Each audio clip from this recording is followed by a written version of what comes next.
Men hozir sizlarga tomchi dorilarni bolajonlarga qanaqa qilib berish kerakligini o'rgataman. Buning uchun bizga iliq suv kerak bo'ladi, ya'ni iliqdan ozgina suvroq bo'lishi kerak. Undan tashqari tomchi dorimiz va qoshiq hamda shpris kerak bo'ladi. Tomchidagi dorini olamiz va avval chayqab yuboramiz. Chayqatganimizdan keyin qoshiqqa 1 2 3 4 5. Masalan 5 tomchi deylik. Suvimizdan soldik. Ya'ni bu xona haroratidagi emas, issiqroq suv bo'lishi kerak. Iliqdan issiqroq bo'ladi. Bola tomog'i og'rib qolishi kerak emas, muzdek bo'lsa. Bizga kerak bo'ladi steril shpris. Bundoq qilib suvga aralashtirganimizdan tortib oldik.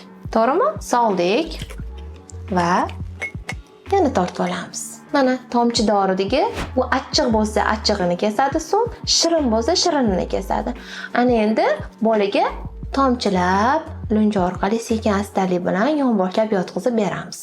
Bitta burnini siqorsiz ham bo'ladi. Orqasidan keyin yana bitta suv berasiz. Mana polностью ichib bo'lgandan keyin yana suv tortdingiz va bolaga orqasidan yana suvni tomchilab ichirib olasiz. Siz qanday tomchi dori vositalaridan foydalangansiz yoki siz ham xuddi shunaqa xatolik qilganmisiz? Agar shunaqa xatolik qilgan bo'lsangiz, izohlarda o'zingizlarning javobinglarni yozib qoldiringlar. Like bosing va obuna bo'lishni unutmang.